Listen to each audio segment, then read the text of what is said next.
Good morning, everyone, and welcome to today's WISE webinar on working with the menopause.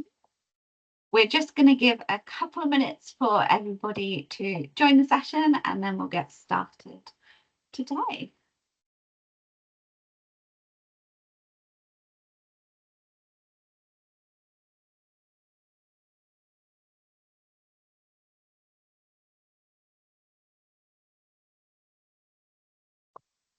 Fabulous. We've just got a few more people coming in, and then we'll get started.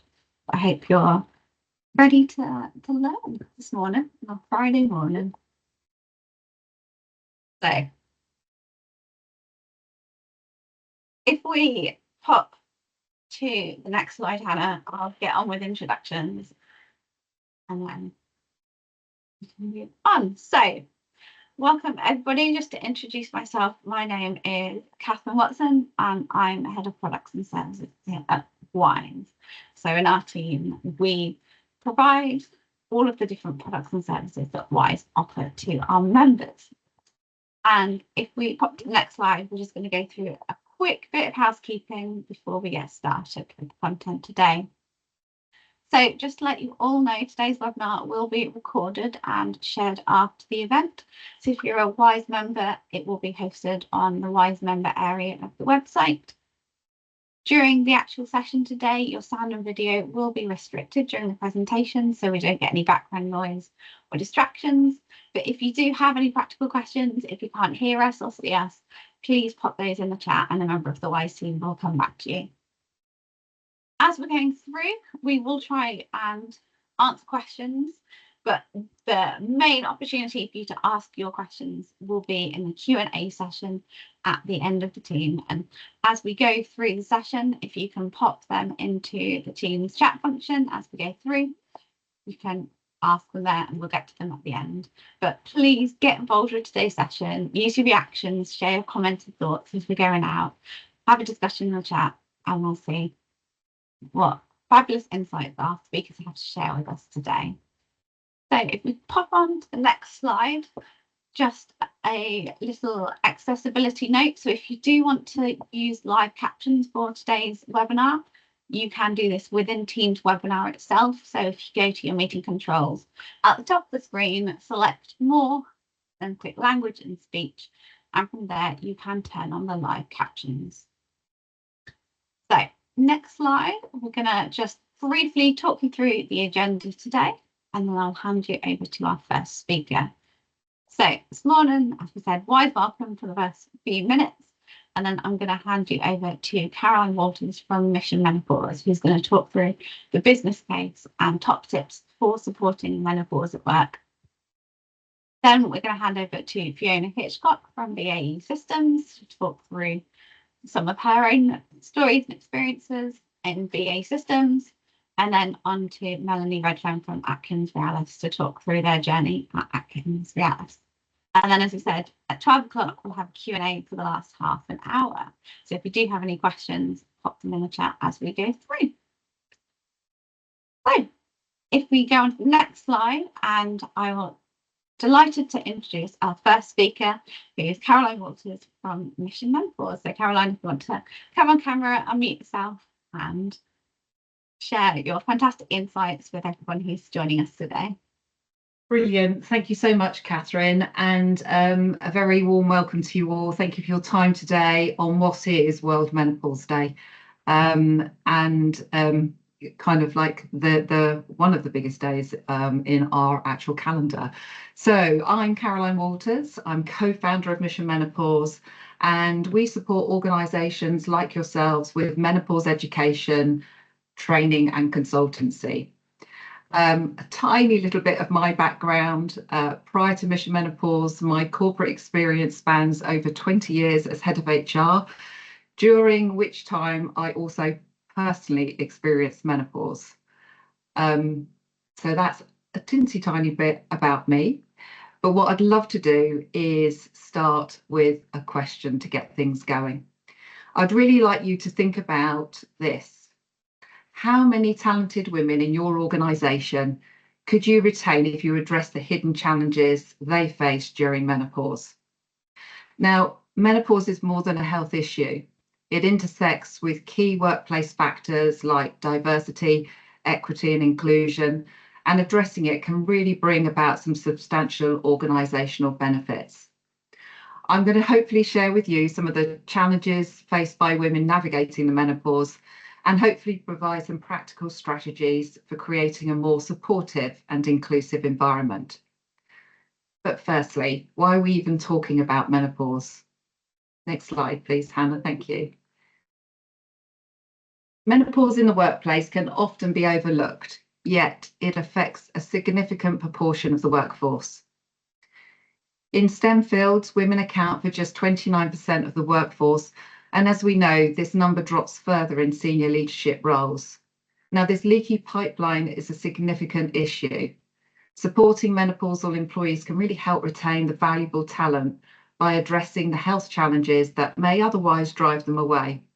And additionally, menopause-related symptoms such as anxiety, fatigue, brain fog can affect productivity and performance, especially in high pressurized environments, emphasizing the need for targeted support. For many women, menopause symptoms can interfere with daily tasks, career aspirations, and overall well-being. And in organisations where high performance expectation and perhaps long hours are common, managing symptoms like hot flushes and cognitive changes can be particularly challenging. Research suggests that around 1 in 10 women in the UK have left their jobs due to menopause symptoms, highlighting the need to provide better workplace support. Now, before I move on, I thought what I would just do for those of you on the call that might want to know just a little bit more is just to understand what we're talking about here. What is menopause? I'm not going to go into a biology lesson, but I thought I would just summarise what is menopause. Thank you, Hannah. Next slide, please. Menopause is a natural biological transition, and it's the point at which estrogen levels decline and periods stop. Now, it can last between 7 and 14 years. Personally, mine was around 14 years, my whole transition from perimenopause to menopause, and occurs typically between the ages of 45 and 55. Now, this is typically equally the age women are coming into those management and top leadership roles. Some can experience menopause earlier, due to things like premature menopause or even surgery. So some cancer treatments, for example, can trigger menopause, as can something like a hysterectomy. Now, there are around 40 different symptoms that can be experienced through menopause, including, but not limited to, which I've listed here, things like hot flushes, memory lapses, sleep disturbances, anxiety and fatigue. Symptoms can manifest themselves both physically and psychologically and are absolutely different for everyone.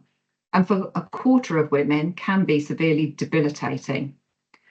These symptoms can cause decreased engagement at work and also productivity, especially if the work environment is not inclusive or supportive. Now, menopause or menopausal symptoms can also affect transgender people, so ensuring a fully inclusive approach is essential. Next slide, please. So, what's the impact of menopause on employees? Around 75% of women will experience menopause symptoms, and for many, these symptoms can be life-altering. Now, we're not just talking about the occasional hot flush. Many will experience significant physical and emotional changes that can impact both their ability and daily lives and their ability to work effectively. Despite this, only 37% of women feel they can talk about menopause at work. Now, this tells us that in most workplaces, menopause can still be shrouded in silence. The lack of open conversation means that many employees are struggling alone and unable to ask for the support they actually need. And as a result of that, 25% of women have considered leaving their job. Now, we know that women make up only around 29% of the workforce in the UK, or the STEM workforce, and they are already facing those unique challenges related to work-life balance and representation. Now imagine losing a quarter of them due to a lack of understanding and support due to this stage of life.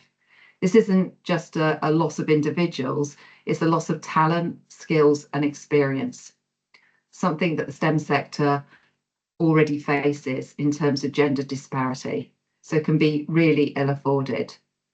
And yet only 1 in 10 businesses have a menopause specific policy. Next slide, please. So how many of you are experiencing skill shortages, recruitment challenges, and retention of talented employees?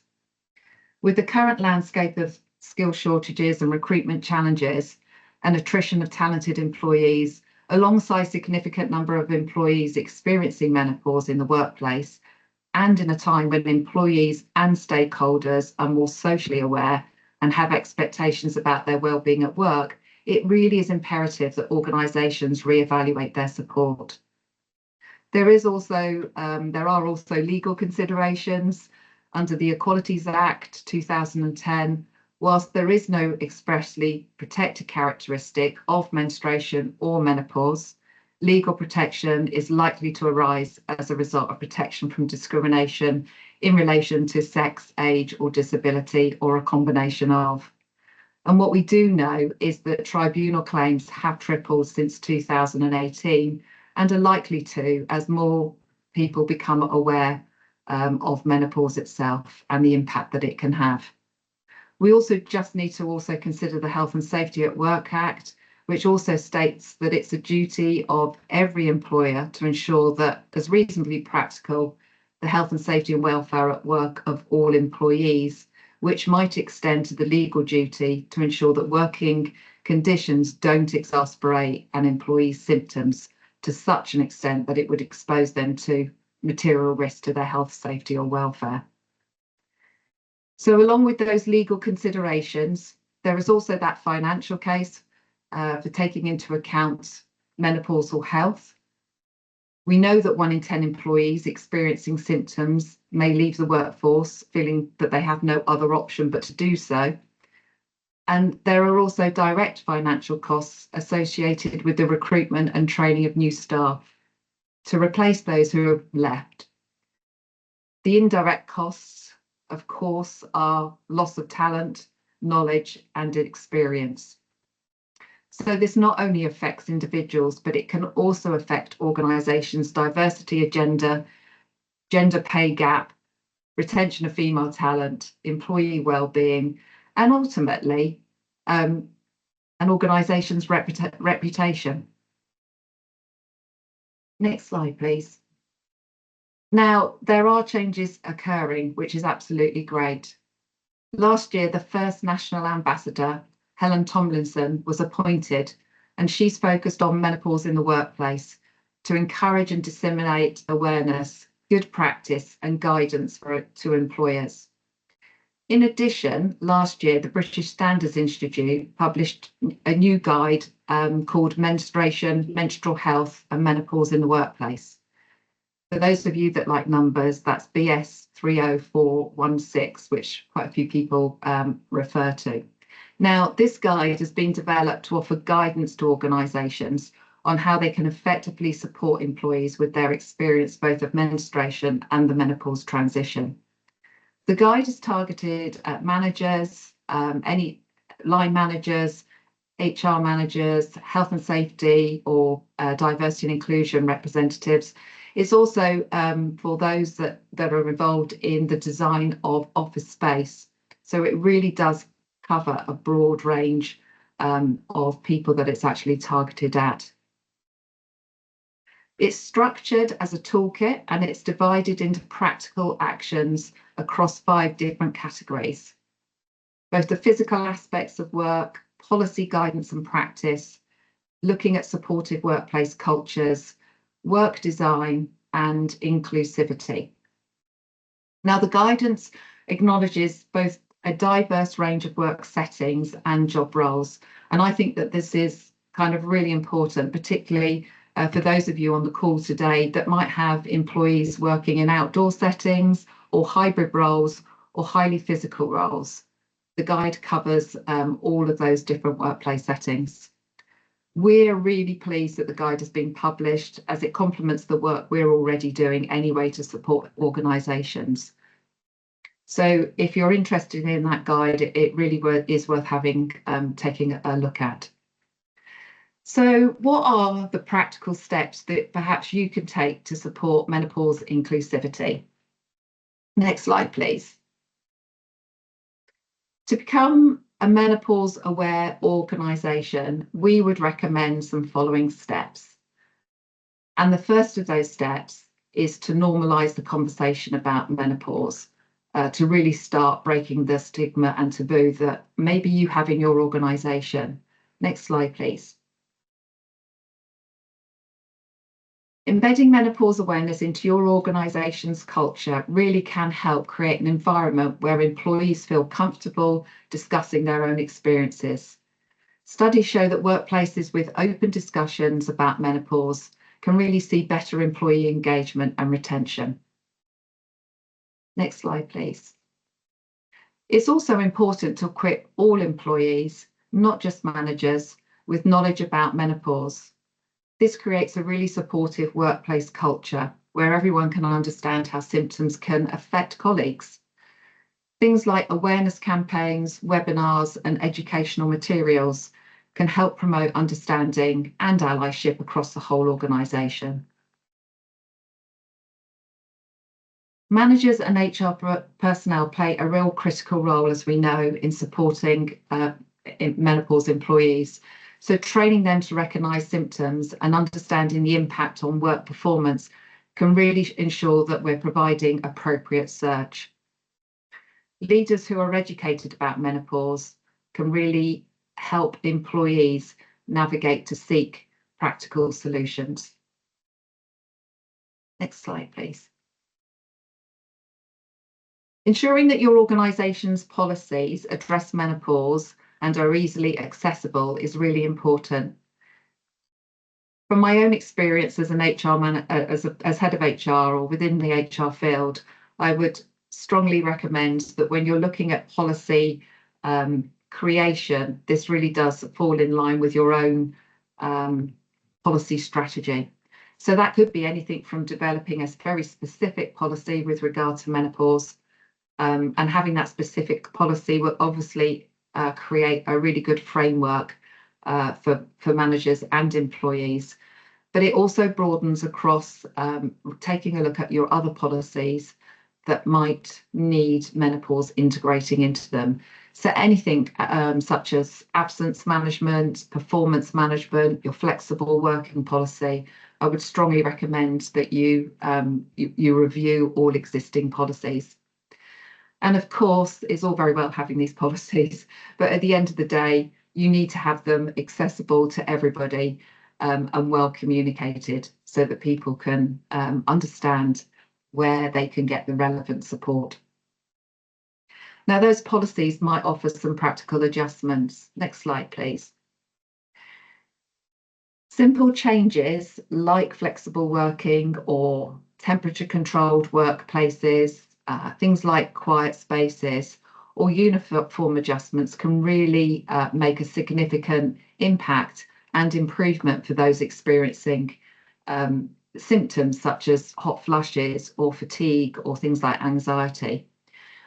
Practical solutions don't need to be complex or expensive, and often by having perhaps things like focus group where you're talking to your employees about what might help, we can be quite surprised about perhaps some of those suggestions that can make a real difference. And just moving on to the last couple of steps. Next slide, please. Developing support networks makes a massive difference to those that might be feeling isolated as a result of the symptoms that they might be struggling with, especially if the conversation in the workplace isn't normalised. So establishing peer groups can be really pivotal here. Having that network of colleagues who understand menopause can really support overall well-being. That might include menopause champions as well, depending on the size of your organisations. But menopause champions, again, can really help with peer-to-peer support, and something that maybe as an organisation you consider. So if you're looking at getting started, we do have a menopause-friendly toolkit, which I'll share with you after this slide, a QR code. You can use this toolkit to evaluate your organisation's current approach or support for menopause employees, and perhaps identify any areas of improvement. So do grab that code in a minute if you would like it. And very finally, before I hand over, I would really love to share this quote from Helen Tomlinson, the UK Employment and Menopause Champion. I think this quote absolutely captures the spirit of our session today. Menopause shouldn't be seen as a barrier to career progression or an end to professional growth. In fact, with the appropriate support, women can continue to achieve their goals and even find new heights in their careers. So I hope in that 20 minutes that I've just had, I've been able to provide some maybe some insight and some practical guidance of how to get started if this is the journey that you're looking to take. So do grab that QR code if you're looking for that evaluation toolkit. Thank you. That was brilliant. Thank you ever so much, Caroline, for sharing some of your key tips, advice. And I think that toolkit would be a definite good resource for everyone to download as part of your actions after the webinar, what you're going to go and do. So secondly, I would like to introduce you to Fiona from BAE Systems, who's now going to talk through BAE Systems' journey and what they did within their workplace to support menopause. Thanks, Fiona. Good morning, everybody. I'm Fiona Hitchcock, and I lead our Pause for Thought network, which is our menopause peer support group, which sits under our Gender Equity Network Employer Resource Group. And I work at BAE Systems. Next slide, please, Hannah. So I just wanted to tell you a little bit about our journey. It's been a fabulous menopause journey, to be fair. I'm really proud of where we are now, but it began in 2017 on the back of two people just checking in on each other, chatting about life in general, talking about how they were the sandwich generation and they had parents that were aging and teenage children, and how they were experiencing a few problems that may be associated with menopause. They identified a gap, that there was nowhere for individuals to turn to for support and advice within the business, and they wanted to do something about it. So they set about creating Pause for Thought, our menopause peer support group. They carried out really extensive research on the impact of the menopause, in particular on the personal performance and how it can be worsened by workplace characteristics. And what they identified, it was less than 20% of organisations actually provided information and support, and they wanted to make a difference at BAE Systems. So they worked in our air sector, which I also work in, and from 2017 we've built on that and continue to enhance our menopause offer within the UK and our global businesses, as well as raise awareness at conferences and events in the UK and overseas. So why did we do it? We've got 6,000 females that fall within the age range of either experiencing perimenopause or menopause symptoms. And we know that menopause affects everybody in some way or another, whether experience it directly or through relationships with family, friends and colleagues. And we really wanted to make sure that we gave something to all of our employees, not just our air sector employees. So we decided that how have we done it? We've put it all into our policies and our practices. We've been at all our internal events, from graduate conferences to commercial conferences, every event that's going on at BAE Systems. We've tried to get part of our network or our working group into those events. And we've really asked that people share their own experiences, so that we've really encouraged them so that they can bring people together and create that inclusive, welcoming environment wherever they might work. Next slide, please, Hannah.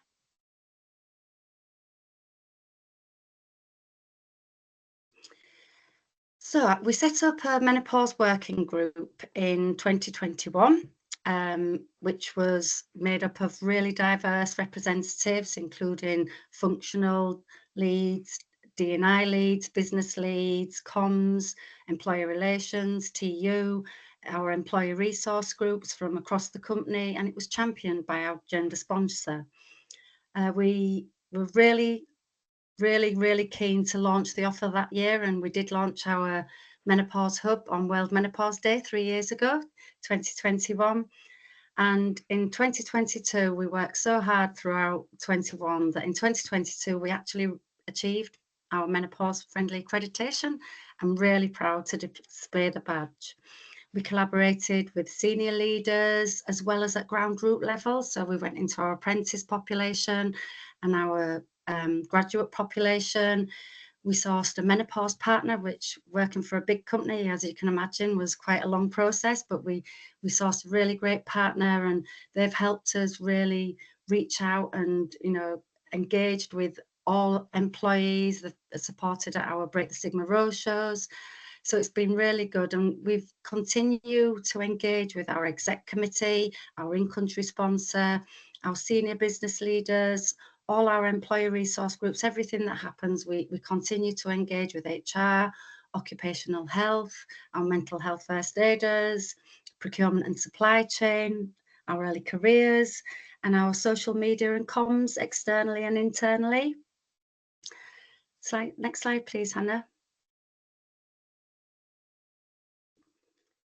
So when we launched our offer, we launched a Menopause Hub in 2021, and our hub has absolutely tons of information, providing our guidance on the working adjustments, our guidance for all colleagues and managers, information packs for employees and information packs for managers, like journaling, facts sheets. We've got videos from our masterclasses and other videos from our partner. We've also offer monthly manager and colleague training sessions, so we encourage everybody to train in either a colleague or a manager session. We've had 4 sessions with the GP menopause specialist, and we've been able to put questions in beforehand. We've been able to ask questions anonymously, and we've been able to ask questions on the day, which has been an absolutely fantastic breakthrough, giving employees that guidance on a GP menopause specialist on how to speak to their doctor, or how to support them. Our Break the Stigma roadshows were actually organised by our Mindset Employee Resource Group, which is our mental health and wellbeing. We've had a massive presence at our Break the Stigma roadshows, not just for the day shift, but for the night shift, with our Pause for Thought community and our menopause working group. We've also offered bespoke training for HR, occupational health and mental health first aiders. And this year we actually introduced some menopause coaching with accredited coaches. So we've done lots. We're really keen to continue what we do and enhance our offer. Next slide, please. So our Menopause Hub, as I've just spoken about, has absolutely tons. We continue to promote our training for line managers and colleagues. Our menopause masterclasses, what we do each year is we choose from the masterclasses, and that comes from our Pause for Thought community. So our menopause peer support community, we ask them what they'd like. So this year we had HR and alternatives to HR. We had men and allyship, menopause men. We had menopause and sleep. All 3 classes this year were fantastic and really go down fantastically because it's what the employees want. We introduced a toolbox talk, so recognising that a lot of our employees don't have access to IT or frequent access to IT, so that we could go out into our offline population or the offline population if comfortable could share that menopause toolbox talk within their teams and networks. We've also linked in with our Unmind client manager, so we have a free mental health and wellbeing app at BAE Systems, and we've linked in with the client manager there and introduced some Menopause 101 and let's talk about menopause sessions. This year we've also put some stories on that Unmind app, so it's just another way to communicate. We've also appointed menopause champions in each of our UK businesses, which work with our Pause for Thought community, our peer support group.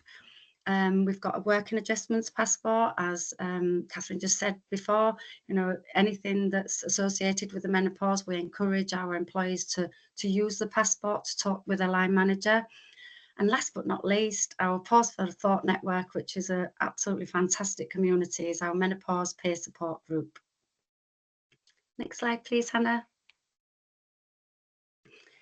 And this is the Pause for Thought network. I can't tell you how much this network has done for BAE. As I said, it started in 2017 with 2 employees in our air sector, which is our biggest sector. I became part of the Pause for Thought community because my home site wanted to make the site more inclusive. So I started engaging with the Pause for Thought network and the other ERGs. And honestly, it was an absolute eye-opener for me. And I can't tell you that what this community does for others. It's just a really open, safe space where everybody can share their tips, advice, share their stories. But most of all, it really does make people feel that they're not alone. That's something that's really come out of it. We've had tears, we've had laughter, but as a community, I can't tell you what that space does. Even yesterday, our Pause for Thought meet for the air sector, which I lead also, you know, it's just a wonderful community. We had people join from our other sectors as well, because we have reached out into the other sectors now. We've now got five other sectors that are hosting menopause peer support groups, but it doesn't really matter what sector you belong to. We've got these meetings every week across the month, and if you want to join, you know, people join. I think I had 5 different sectors there in mine yesterday, and just that engagement and that inclusive environment where they can share their stories and have honest conversations, just highlighting all the support that's on offer. And how people have gone from one thing to another and talked in their communities. It's just an absolute wonderful environment. And anybody that's not got a peer support group, I honestly would advise, if the one thing you do is reach out and try and get your peers together, because it's such a wonderful community. Next slide, please, Hannah. So how did we do it? Right in the very beginning, we set out a big, clear business case, which meant we had to identify a trusted menopause partner, expert to support us, to start talking about the menopause. We went through a lengthy process, got a great menopause partner who's still very active with us, you know, all the time. We really got our Pause for Thought network, which was quite large in one of our sectors, but not in the other sectors at the time. So we really got those ladies talking and really ensured that they reached out into their networks and their teams, bearing in mind by this time we'd had COVID. So BAE Systems, along with other companies, you know, life was very different. Lots of people were working from home. You know, our whole work environment was very different. Our team were very different because it wasn't just our sectors. We were reaching out into other teams, recognising we could connect remotely. Our Mindset Break the Stigma roadshows have been one of the biggest things that we've really done, I believe. They're held throughout all our UK businesses and overseas, and we've really had a massive presence there. We've really spoken about the menopause, you know, showed everything about all the great stuff that we've got going on at BAE System, including the guidance, the work and adjustments passport, the champions training, the HR training, all the other training that we've got. And we've really had a big presence, not just for the day shift, we've done night shift too. We've attended as many conferences that go on at BAE as we could, from the project management conferences, to graduate conferences, to commercial conferences. We've been wherever we can, whenever we can. We've got a really fantastic community of people that are really keen to promote and lead in this menopause space. And we also do specific training for mental health first aiders to encourage that support as well. So we have 896, I think it is, quite at the moment. And you know, it's really good that we've had this journey, and you know, we still continue to enhance our offer. Next slide, please, Hannah. And you know, this is actually recognizing and utilizing that influence that we've had to drive the change that's been needed. You know, because we reached menopause accreditation so quickly, we were the largest defence company, the first defence company to reach menopause friendly accreditation, and we reached it within a year. So ITV wanted to do like an article on us, so we did an article for ITV Granada. We've been in newspapers, at conferences where we've had speakers at conferences. We've been at the Wellbeing at Work Summit. We've been at the CIPD, at the Menopause in the Workplace conference. We actually won this year, which I've got right beside me, our Menopause Friendly Employer of the Year award for the private sector, which was a fantastic achievement. We've worked really hard over the last 3 years to get where we've got. Our Pause for Thought community also won the Best Women's Health Initiative at the Inside Out Awards this year, another award, which I have to show you, which was a wonderful achievement. And at the Women in Defence Award this year, we were also shortlisted for inclusive teamwork. So we've been out into our internally and externally also. You know, we've really tried to promote the menopause, not just within our company. With like to share our experience and what we've gone through. Next slide, please, Hannah. And our ambition really is to just keep going, to keep increasing that awareness and of the menopause across our company. And do you know what's so lovely? Every single week I get calls saying, Fiona, can you do a talk at this team meeting? Can you do a talk at that team meeting? Or Fiona, I'd like to help and I'd like to do this. Can I help with this? Can I help at one of the road shows? Because we have road shows going on all the time. And we continue to educate. I go out into comms every single month and I talk openly, face-to-face comms amongst not just our leaders and managers, but all our colleagues, including the youngsters, just to communicate and ask them to get a little bit more educated so that they can support people, or so that they've got a little bit more knowledge on the menopause.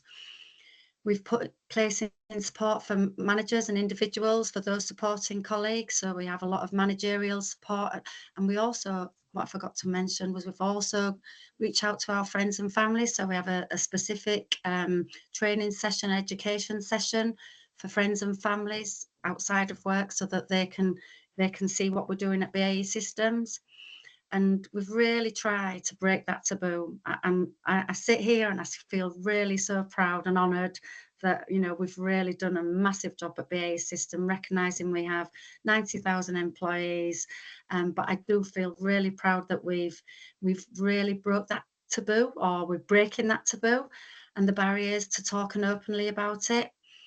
And we've, as I said before, we've also weaved it into everything we do, from our policy and practices. Our guidance for all employees is quite lengthy, but it's such good education and guidance. And like being here today, we really want to share our best practice with other employers in the UK, recognising that we've got Menopause Friendly Employer of the Year for private sector. And globally, we've reached out to Australia and our KSA businesses too. And we want to continue what we're doing, really, to be recognised as a menopause friendly employer as we continue our journey. Next slide, Hannah. Oh, that's me. Thanks, everybody. If there's any questions, please just feel free to ask me either now or at the end. That's fine. Bye-bye. Thank you ever so much, Fiona. That was a fantastic talk, and I think absolutely you should be so proud of all the work that you've done at BAE Systems and all the people in your organisation who you've supported through the work that you've been doing. And I hope that everybody watching today can take inspiration from that and kind of see that the power that can come from people within an organisation and the difference that it can make. So thank you so much. Now, I'd like to introduce our final speaker for today, Melanie from Atkinsrealis, who's now going to talk you through their journey. Hi, thank you. And I just want to say, wow, Fiona, how do I follow that? So well done. And yeah, absolutely fantastic. But I think what is going to encourage me to speak is that I know that Atkinsrealis are doing the right things. So following on from what everyone else has said today. So could I have the next slide, please? So I'm Mel Redfern. I'm a Senior People Operations Advisor within Atkins. So I'm really delighted to share our journey with you today. So the why, I'm sure you're all aware of the stats. So our journey started back in 2018. Can you just press for the next slide, because it's an interactive slide, this one. Thank you. Yeah. And again, thank you. So a business colleague in our transportation business had approached HR, and at the same time I'd recently trained as a mental health first aider, and there was no information about menopause anywhere on any of our Atkins policies, procedures, intranet. There was absolutely nothing. And I mentioned I recently trained as a mental health first aider, and I attended a health and wellbeing conference at the NEC.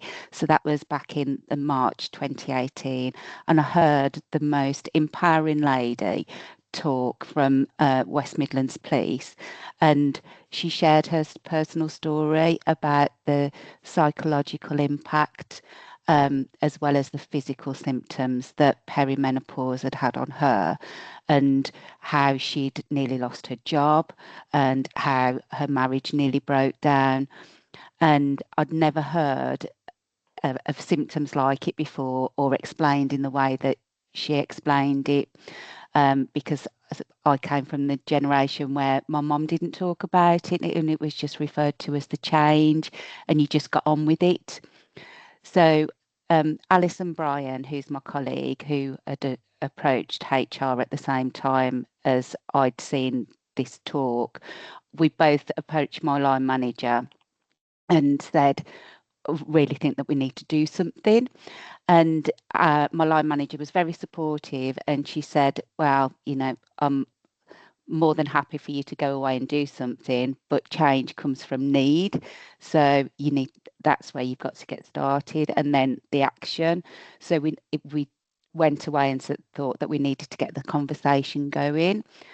But as I'd learned at the conference, that menopause doesn't just affect women experiencing symptoms, but also, families, friends, and work. And because Atkinsrealis is such a male-dominated environment, it felt like we needed to act. Can I have the next slide, please? So, yeah, can I have the next slide, please? That's it. Thank you. So it's how. So what did we do? So we started to raise awareness by publishing articles and a one-page guidance document with links to CIPD and the NICE guidance. And then we opened a private Yammer group for women only.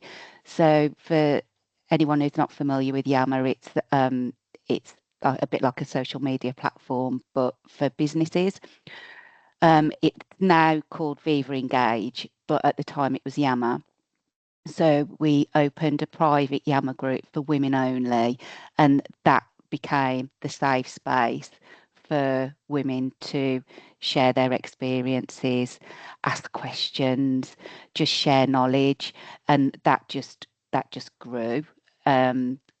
We started to have men ask if they could join that group. So we put it out to a vote, and over 95% of the women in the group said no, that they wouldn't feel confident sharing such personal experiences if it was open to all. So that's when we made the decision to open a second YAMA group, which is the Menopause Awareness Group, and that's open to everyone. So that's where it's fully inclusive. We then started to host webinars and get experienced menopause specialists in to do talks. So the first one that we had was from the Dr. Louise Newson's clinic. That was in Christmas 2018, and she came and one of her doctors came and delivered a webinar. And then we had a further one in 2019 with the Menopause Exchange, and we've had several other doctors in from after that each year. We opted to produce a guidance document as opposed to a policy in the beginning, because we felt that we needed to change the culture first. And so following on from what Caroline said earlier in the presentation, it's about taking those practical steps to support the culture change. So I'm really glad that that's the way that we did it, because it worked. We've produced a line manager guide and toolkit to support managers in having confident menopause conversations. Got the sickness policy updated and the return to work form updated to include menopause symptoms as part of the sickness procedure. And also we introduced a reasonable adjustment policy and procedure and made sure that menopause was included in that. All guidance is shared on the Viva Engage groups, but as this started to grow, we needed somewhere, a bit of a one-stop shop where people could access everything. So we had a specific menopause page on our Wellbeing Hub, which is available for all UK and Ireland staff. We started to get people wanting to share their stories. So there were personal stories shared on the Wellbeing Hub. And then we started to work externally with HEMPIC to work towards the menopause friendly accreditation, and attending different ED&I conferences and events and educating ourselves. So awareness started to spread across the organisation, and because Atkinsrealis are a global organisation, we started to get calls from Canada and the US to say, how did you start? It is such a sensitive topic, and just they were looking at us as pioneers in the workplace, I suppose. We signed the Menopause at Work pledge, and so developed our ED&I strategy and our people strategy. And within Atkins, we deliver values moments or wellbeing moments. So if there's if a meeting's taking place and there's more than 5 people attending, whoever's chairing the meeting delivers a 5-minute wellbeing moment at the beginning of that meeting. So the Menopause as a network, we started to develop ED&I moments, and so we've got a library of menopause ED&I moments, so people can just go onto the SharePoint site and deliver them. So that works really well for raising awareness on a wider scale. We've got over 30 trained menopause advocates that go out and deliver lunch and learns bi-monthly and coffee stops. We've that the advocates range from it's fully inclusive. There are 5 men who are trained as advocates. We've got graduates, apprentices, and we really cover all of our different cultures as well. One of the things I'm really proud of, in April 22, I was invited to the Houses of Parliament on behalf of Atkinsrealis to listen to a panel to understand the changes that the government were planning to make under the women's health strategy, and that was just an amazing experience for me. So and listening to other organisations and knowing that Atkinsrealis were definitely on the right track and doing the right thing, just made me really proud. So we've because there are so many resources, we moved on from the Wellbeing Hub and created a specific menopause SharePoint site. And the Menopause Network are now recognised as a formal ED&I network along with 10 other networks. We work really closely with the recruitment team and the external social media team for talent and attraction and promoting on LinkedIn what we do. We've recently trained 5 menopause advocates in the Middle East and India. So that was another really proud moment. And also we've started to take our conversation wider to external companies. And this year we launched a rail industry menopause network and that we're currently leading on. So it's just amazing some of the things that we're doing and sharing knowledge with and accompanying with partnering with different organisations as well, because everything evolves and everything changes. Can I have the next slide, please? Thank you. So all of our menopause advocates are aware of all of our internal resources available. So we've got that consistent signposting, and all employees have got access to Bupa. And so there's a Bupa nurse that's available 8 a.m. till 8 p.m. and that's available for employees and their partners. All of our HR operations staff are trained as menopause advocates, and also an overview has been delivered to our mental health first aiders, and we partner with our mental health first aiders. As I said, we've got a library of wellbeing and values moments on our SharePoint site, and we've got more engagement from our senior leaders now because we've started to deliver what we called ED&I carousels, and it's a little bit like speed dating where each ED&I network has a table and they've got like a 10-minute elevator pitch to deliver what the network does.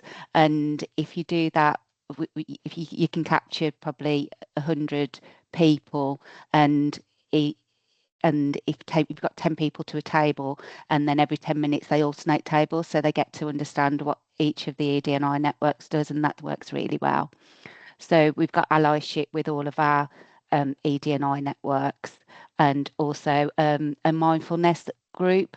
So we've actually got our mindfulness group delivering a lunchtime workshop today for World Menopause Day. We've got line managers training. We've got an e-module for line managers, and we've recently enhanced our EAP support, and we work closely with Maximus, part of the Department of Work and Pensions, to make sure that we've got that external signposting and support. We've also got digital GP, so if someone's finding it difficult to get a GP's appointment or they want a second opinion, then we've got that digital GP available.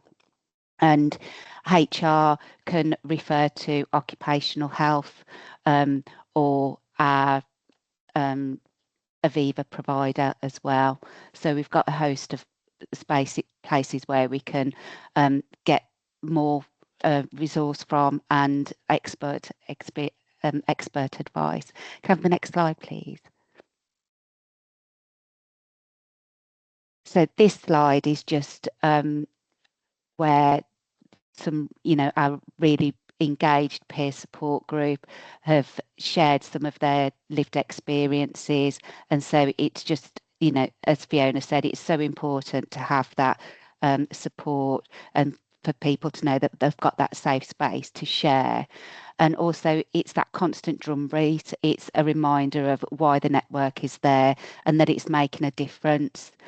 So we do encourage sharing, through the Viva Engage, through our monthly coffee stops.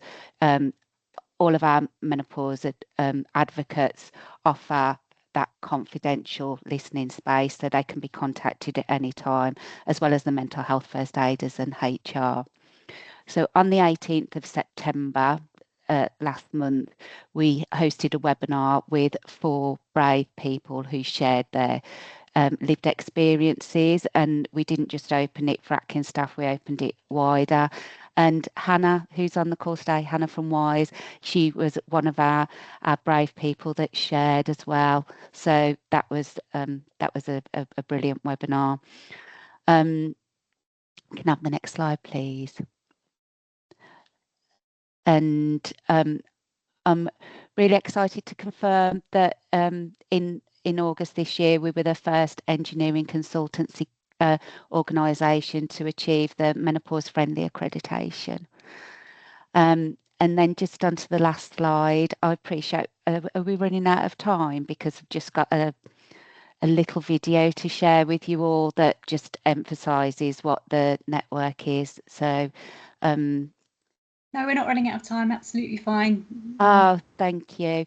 Yes. So, so just onto the next slide, please. And here's a clip from our corporate video.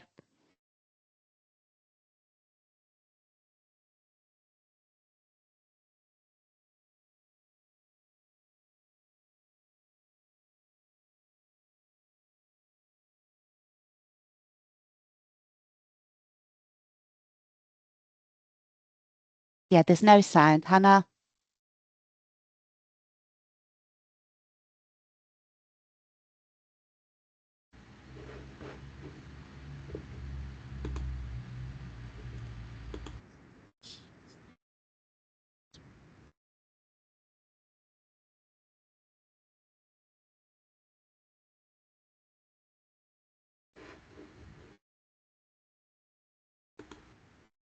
Sure why we haven't got sound. It was working when we tested it before the webinar.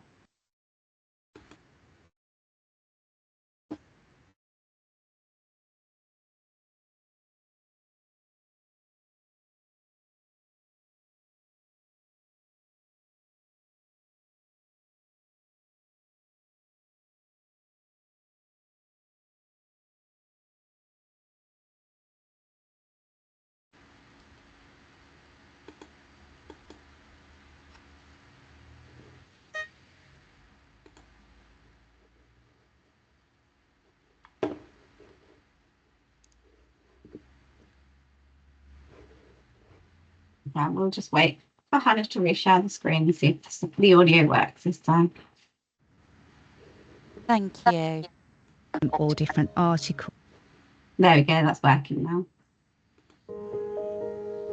The Menopause Network is a fully inclusive network that supports people that are perimenopausal, postmenopausal, raises awareness for people that might not be going through it and educating people. Within Atkinsrealis, it's really important for us to be able to create a culture where people can collaborate, because by collaborating, we can bring the best of our organisation to our clients. But to be able to bring the best of our organisation, we have to allow people to be able to bring the best of themselves to work. And that's why having a menopause network that supports people who are going through the perimenopause and the menopause and providing them with an environment where they can be the best of themselves is really important, both to our business and to allow people to operate in the best psychologically safe environment. The network organise different lunch and learns. We've got a SharePoint site where we share all different articles and reputable signposting. The company is signed up to Bupa, and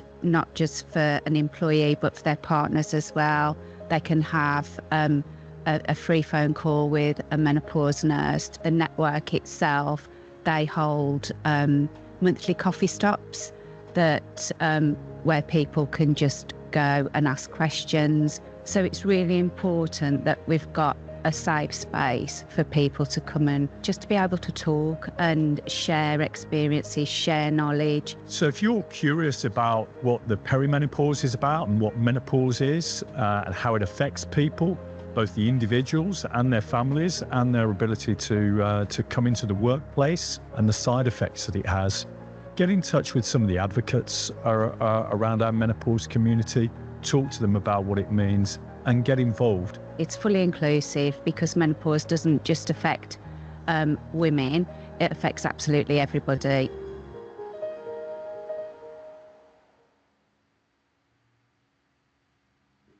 Thank you. So as part of our commitments and being a fully inclusive employer, it's about supporting and also reducing the gender pay gap, etc., and to retain and recruit our female employees, because they're, as the stats say, 29% of the STEM workforce is women, and those in at the height of their career, we don't want to lose them. Can I have the last slide, please? Thank you. So this is just our company values, and it's everything we do. It's it's based around our values, and because it's the right thing to do, and we want to make a difference. So thank you for listening. Fantastic. Thank you ever so much, Melanie. Brilliant to hear your story and your journey at Atkins as well. And you are doing an equally fantastic job in your organisation. And I'm sure there are lots of tips that our attendees can take away from the session. So what we'd like to do now is invite all of our speakers to come back on camera. And then we're going to have a Q&A session for the rest of the webinar. So if you do have any questions, if you could pop them in the chat now, that'd be really good, and we can go through them.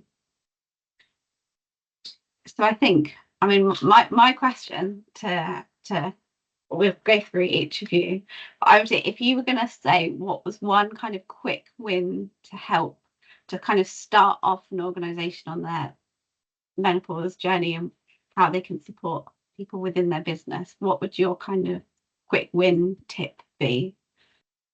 Caroline, if I ask you first. Yeah, thank you. We've kind of supported businesses that want to start that journey, and I think obviously it's very dependent on the organisation. But in reality, that first point about starting the conversation before you do anything else, trying to normalise the conversation, for us would be that kind of first step. And that can be anything. I mean, I've had organisations where they talk about having a menopause policy first, and that might be right for some, but actually sometimes it's about doing very small things just to normalise the conversation. And we do something like a Let's Talk Menopause type of webinar, where you might just do that as part of your wellbeing agenda, just to get the conversation going, and kind of just take it from there. Fabulous, thank you. Fiona? Yeah, I'd agree really, because I think where it all started for BAE Systems was actually the ladies talking, the ladies going out into the business to making people aware.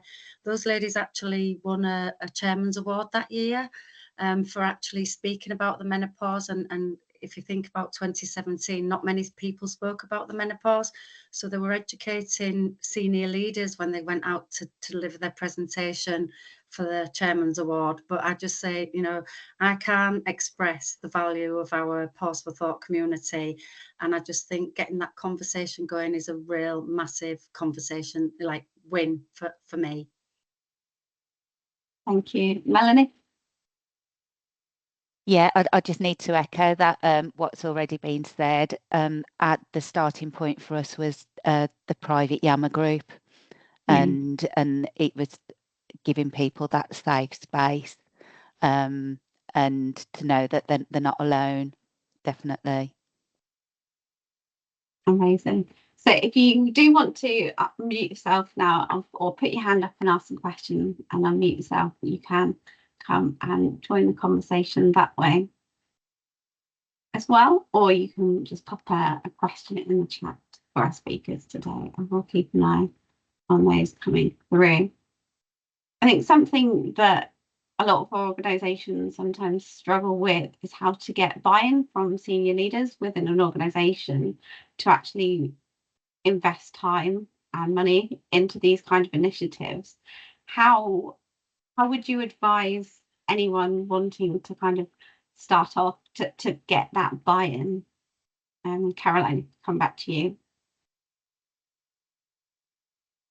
Sorry, forgive me. I think Fiona or Melanie said it, and I know, you know, the organisation I used to work in, quite often I think for organisations that has to come from employees themselves.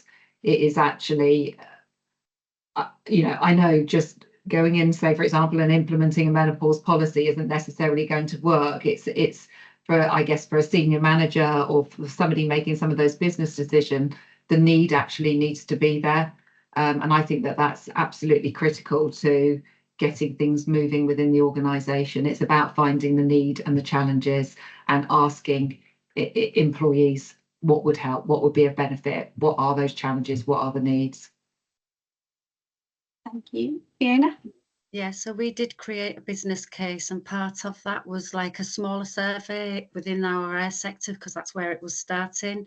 We have recently done another survey across the full UK and overseas businesses. So I definitely agree. Yeah, you've got to get a reason to get the senior leaders to understand, if you like, and show them that this is what we need to do. And to be fair, it was quite easy with our senior sponsors at BAE Systems, because, you know, they recognise that from a gender perspective, you know, only 23% of our workforce are females, so we needed to do something about it. So yeah, it's been a really good journey at BAE Systems, I must admit. Melanie? Yeah, I think as my old line manager said, that change comes from need. So once we'd assessed the need, it was about putting a business case together. And as we started the Menopause Network, we got a senior sponsor to sponsor the network.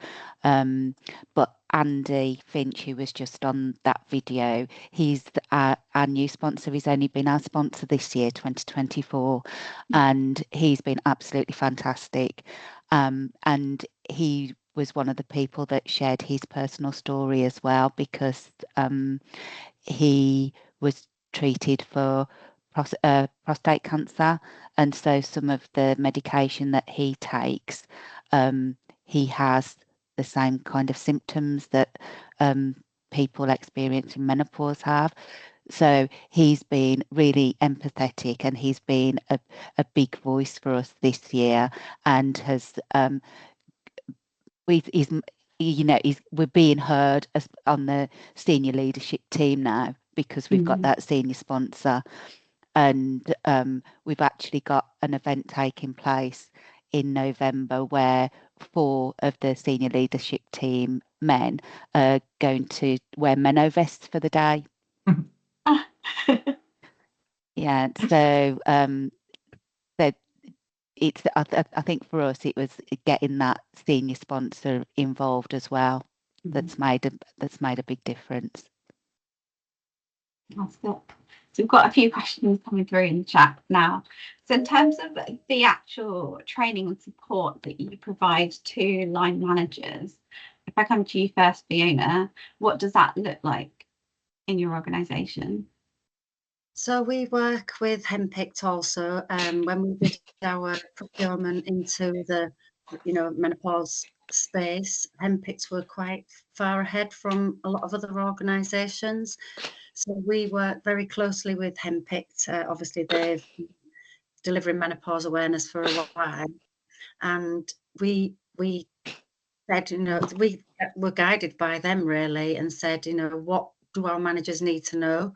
You know, what's more education for our colleagues, what the line managers, and specifically the line manager training is based more on the softer skills rather than line managerial specific skills. So, you know, it's really good because we've worked closely with HEMPICS, because obviously our organisation is very much male dominated, recognising that, you know, we needed men of all ages to understand a little bit about menopause and perimenopause and the symptoms that may go with that. Melanie, what would your insights be? Sorry, on mute. Yeah, so very similar to Fiona, we do work really closely with HEMPICS as well, and purchase their kind of off-the-shelf e-learning module. And even though it's entitled for training for line managers, we make it accessible for everyone. So it's there, and we've also recently given everyone access to the LinkedIn training, and there's different menopause training on there as well. So we just make it as accessible as we can to everyone. No, that's brilliant. Caroline? Yeah, and I think, you know, I agree with Fiona and Melanie in terms of what they've been saying. And I think probably looking at it from an HR perspective, and, you know, training line managers, I think one of the key things with line managers is it is about those softer skills. It's about how you hold a sensitive conversation with somebody. It's about how you're empathetic and you know, you're listening to that individual experience, etc.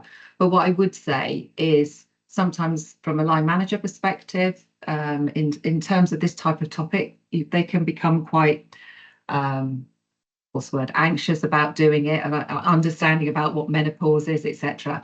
And I think I would always start from that premise that you're not expecting everybody to be a menopause expert at all.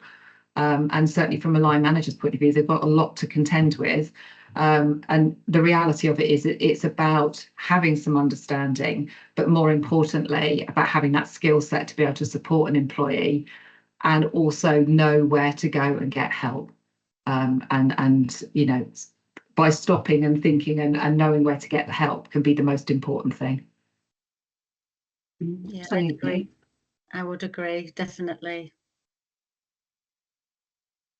So we've got a question in the chat from Darren. He says, how can organisations get feedback on what works for individuals?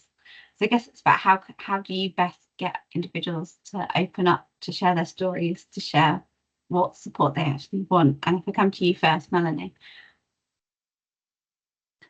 So how do we get feedback? So on the different lunch and learns and the Yammer groups that we've got, we do have feedback forms.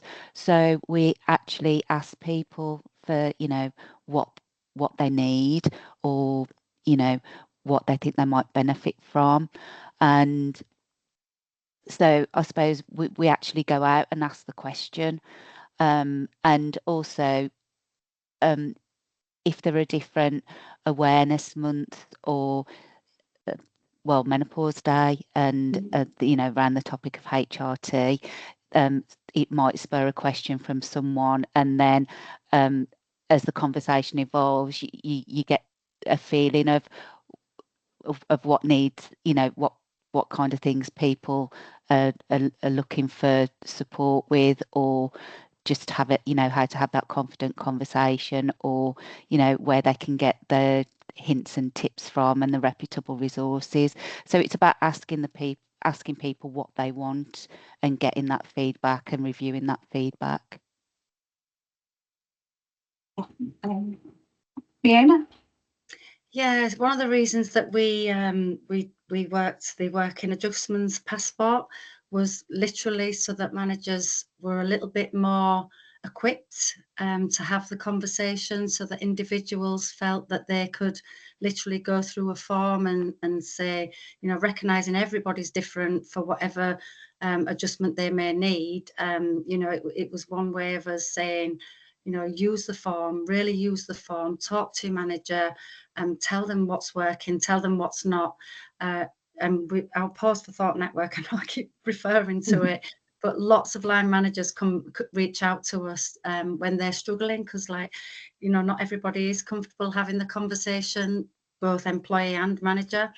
So we work with the teams to encourage them to use the working adjustments passport, just so that, you know, if something isn't working, because, you know, going through menopause, lots of things work great and some don't.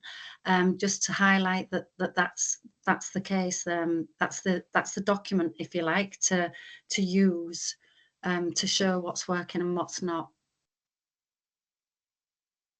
And Caroline, what would your advice be on that one? Well, I think, again, just adding to what Fiona and Melanie have just said there, I think in terms of giving people permission to feedback. So sometimes that might come from, you know, if that conversation isn't necessarily normalised in the organisation, it's about having somebody that would be willing, probably at a senior level, to talk about it and perhaps what's helped them. So I guess my point might be, it's back to that opening up the discussion, so people feel that they can give their feedback as well, because not everybody feels, certainly around this particular subject matter, that maybe they can or they want to give that type of feedback through for fear of different things, stigma and all of those other things. So yeah, opening up the conversation with somebody that's quite happy to do that at a more senior level.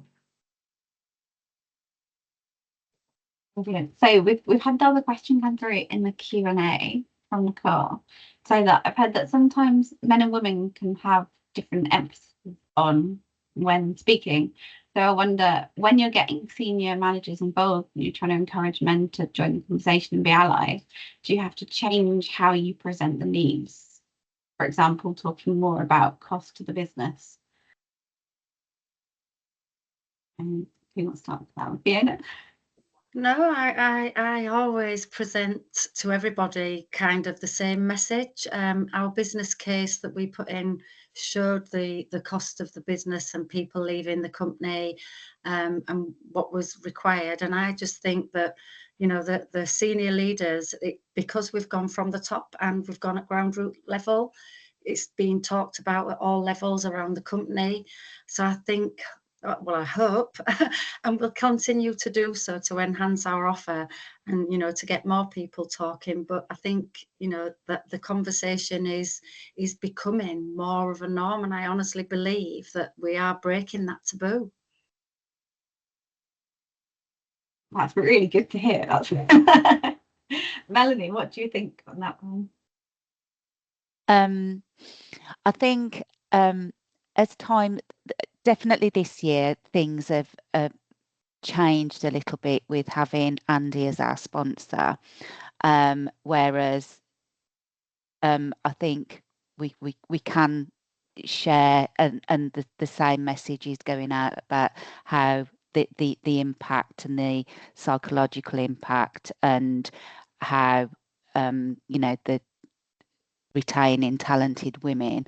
So but I think when I referred to the ED&I carousel, how we delivered what we do as a menopause network and the importance, we had 2 different case studies, and it was based of women in engineering and how symptoms were impacting them. So we kind of split the table into 2 and said to the, you know, well, if you were a line manager, how would you react? And if you were the individual, how do you think you would feel? And it really got them thinking. And so on the back of those ED&I carousels, we've actually had 4 senior men become trained menopause advocates. So I think us changing, rather than just talking about the cost of the business and the impact on how it's affecting people and how they might consider leaving their roles and the talent that the business are going to lose, I think that just made them be a little bit more empathetic with things. No.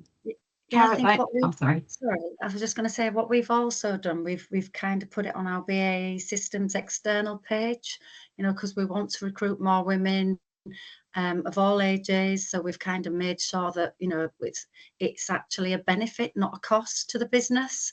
to promote what we're doing and to promote how far we've come since 2021. So I think absolutely, Melanie, I totally agree. Caroline, do you have anything to add to that one?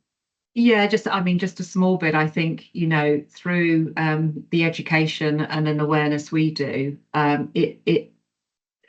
it definitely is about that conversation around the indirect impact. So when you start talking about, the fact that menopause awareness is for all and how it can indirectly affect everybody, whether that is somebody with a partner that's going through it, or a family member, or a daughter, or a colleague at work. And quite often, that's where you quite often in those sort of sessions is where you start to see the penny drop, because all of a sudden the topic becomes personal. And then I think at that point, quite often in those sessions, if you've got men in the room, so to speak, a lot of those questions then come back from men. And I think, that penny drops not just for men, but for maybe, younger line managers, etc. So I think having that conversation around the indirect impact does start to make a difference. Definitely. So one more question. Fiona, Melanie, probably more appropriate for the both of you. In terms of the work that you've been doing in your organisations, have you actually seen a drop in people leaving the organisation due to premenopause symptoms, and do you monitor that in your business? Fiona? Yes, yeah, we do monitor that, because obviously we've made a commitment to get 50% of our senior leaders from the female population. So we've been monitoring people leaving for a while and the reasons why. Probably a big thing about why we've done so much with the menopause. So yes, we've definitely seen a drop, and yes, we do monitor it, and we really are keen to promote more women coming into the organisation. Melanie? Yeah, very similar response. So it's part of our people strategy and our ED&I strategy. So yes, and we have started to see a reduction, which is fantastic, and we have to report on it year on year to the ED&I steerco and the wellbeing steerco, which is UK and Ireland. So yeah, it's something that we do monitor on an ongoing basis.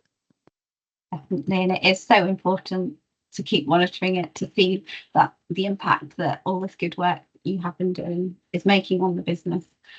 Yeah, definitely, because your data gives you the story, doesn't it? And so you've got to have that all of the background information to continue to evolve.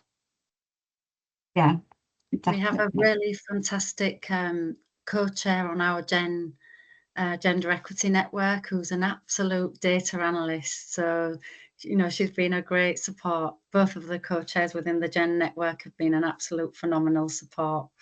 So yeah, everything goes by data in big companies, doesn't it? Oh yes, absolutely. And I guess if you're looking to kind of start putting initiatives in place at the moment in your organisations, it's really good to understand what your starting point is within your organisation before you put anything in place, so that you can measure that impact moving forward to the work that you have been doing. So, I guess also to perhaps add to that is looking at, have you seen a drop in people leaving? I guess the other way of looking at it, have you seen more attraction as a result of what you're actually doing as well? Yeah, absolutely. Yeah, the benefit of it. Yeah, we're really starting to see that now, Caroline. Yeah, really are starting to see it. I mean, we've refreshed our intranet page 2023. After, because it's taken quite a while, as much as I promote everything that we've done, it has taken a while. There's it's a male dominated environment, obviously, but it's definitely increased we've been on a mission to increase as well. And I think, all the work that we do with women on an individual basis, I think women are going to vote with their feet, so to speak. They are going to be looking for that employer of choice, and certainly with why wouldn't you? You'd want to go to somewhere that is going to support you. So yeah, Absolutely. Absolutely. So thank you so much, Caroline, Fiona, Melanie, for coming on, speaking today, and really sharing your insights, your experiences, and the amazing work that you have been doing to support women within your businesses. So just to wrap up from our perspective, we would love just to make you all aware that we have nominations for our WISE Awards open at the moment. So I mean, Fiona, Melanie, some things you were discussing earlier, definitely have a look at these because you might want to nominate yourself for them. But we have 12 different awards that are for women working in the industry, for allies, and also for organisations. So if you are doing good work or you have inspirational individuals within your network, please do have a look at our awards and see if you are interested in nominating people within your network for this. And there's a QR code on the screen that you can scan, or I've also popped a link in the chat for that. And we're also looking for sponsors for our awards as well, and partners for that award. So if that's of interest, please do reach out to us as well. We'd love to have a conversation with you to kind of align your organisations and branding to the fantastic work that's going on in this space. So finally, I just say if you have any feedback on today's session, we would really appreciate you sharing it with us. Again, you can scan the QR code on the screen, or I'll pop the link in the chat. But anything good that you've heard today, kind of what you've learned from our amazing speakers, so we can feed back to them and tell them how much you all enjoyed the session. Or if you do have any constructive feedback, we'd love to hear it so we can feed it into our webinars moving forward and make these events useful and constructive for you, because that's what we're here for. We're here to support the work that you're doing in your organisations. So that's the feedback form. If you can just take a couple of minutes to fill that in now, we very much appreciate it. But otherwise, I'd just like to again say a massive thank you to Caroline, Fiona and Melanie for coming along today. And thank you all for coming along. I hope it's been useful. I hope you've enjoyed it, and I hope you've got lots of insights to take away and use within your own practices. So enjoy the rest of your Friday. Have a lovely weekend when it arrives. And we hope to see you all again at another WISE event very soon. Thank you very much. Thanks, everybody. Bye. Thank you. Bye. thanks all. Bye.